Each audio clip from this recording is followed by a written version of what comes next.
Now, majority of people will never imagine the existence of bad roads in a prime area like East Legon. But that is what a lot of residents at JoyNews are enduring in the dry season. They have to contend with the dusty roads, and in the rainy season, they have to endure the perennial flooding of the roads as the drainage systems have been left uncompleted. Some of the residents are begging government to help them fix the road as the contractor left the site years ago. Residents here really have a big problem with their roads here. Well, the entire stretch at JoyNews is not, tarred. The road behind me connects to Medina and its adjoining communities. The one on my right-hand side also connects to Adjingano, I'm told, and other parts of East Legon. But the interesting thing here is that the entire stretch of road that we've seen here is actually made of, it's brown. Very dusty. A lot of the residents are not happy about it. They say whenever it rains also, the situation gets terrible. So for them, there's no good time. In the dry season, they would have to contend with the, with the dust. In the rainy season also, they would have to contend with the, the persistent flooding or the perennial flooding of this place. I have some members of the Residents Association here with me. Reverend Lai, you're a member. What exactly do you do for the Residents Association? I'm the General Secretary. The problem we've been having here is, since the time this road began, I think it began with the previous government, and we know the contractor that was working on is a Chinese contractor.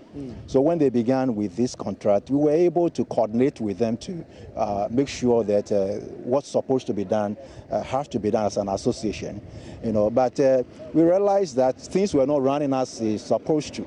So we, as an association, we approached the minister, that is the previous government, who was in charge of the road at that time. I think we had about 2-3 meetings with the minister.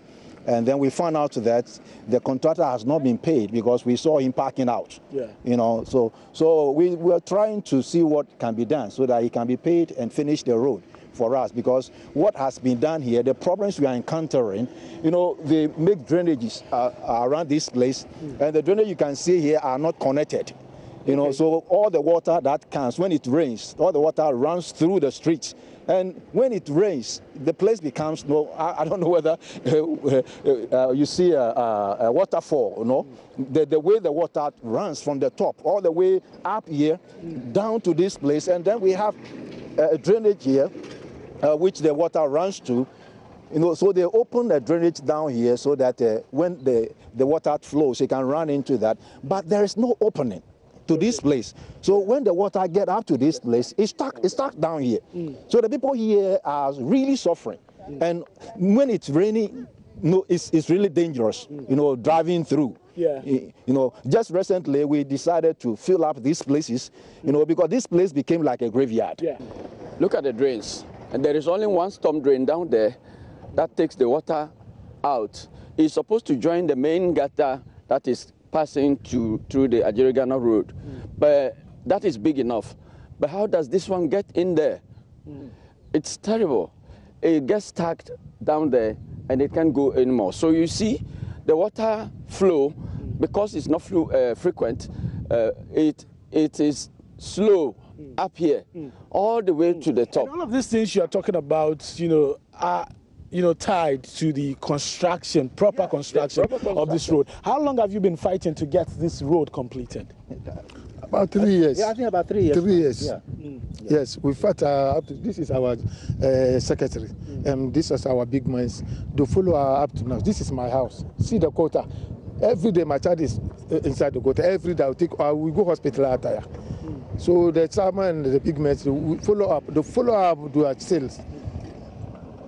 Reverend Lai, you are the General Secretary of the Residents Association here. What assurances, have you received from people responsible to ensure that they finish the construction of this road? Because what we're seeing right now is not the best. We've been able to, at least to meet the MCE who came here. He was in our meeting. At least we've been able to discuss that with him. and then he also said he will see what he can do to help us to. But no, we are still working on that because we've done everything we can to make sure what's supposed to be done here must be done, so that the residents at least will have their peace, and then our children will be saved. Because of the way the road is, motorists, some of these guys who ride on motorists use that as an opportunity to steal. They snatch bags, from ladies when they are coming from work in the evening, especially in the night. Yeah, because I don't see any street lights here. No, we've tried to do that ourselves. So when you can see here, we bought all these street lights. Then when we were doing that, the assembly came in, and then they gave us some few street lights to add to what we have to repair the broken ones. Yeah. But we as residents, we are taking care of all these things. So we believe that if the government can come in, and help to put these things in order, I think it will be of a great help to the community. But the people you've been speaking, have they explained to you why the project has stalled? Have they been telling you? For now, we've not had any, I can say, any concrete, why now. What we know from the previous government is the contractor has not been paid. So we don't know up to now if he has not been paid or they are trying to change the contractor. Whatever it is, we don't know now. So we are in the dark right now. Now, let me find out from you, Mr. Abe. So you've been fighting this for a very long time, and I'm sure this issue all the time when you go for your residents association meeting, it usually would come up at your meetings. What are you doing apart from the talk about getting this road fixed at your meetings as residents? What action are you going to take to make sure that something is done about this place? Because I've been interacting with some of your residents. They are not really happy at all about this. The association or the members in the community can't do much. Rather, we are looking up to the stakeholders, the government, to come in and help us, because all that we can do is to pay our property rates. That's our contribution to the government. Most of the members are even not willing to pay the property rates just because the condition in which our roads are is terrible. So why do we pay property rates? It doesn't make sense anyway to say that. But I think we have a concern which the government has to address, properly address for us.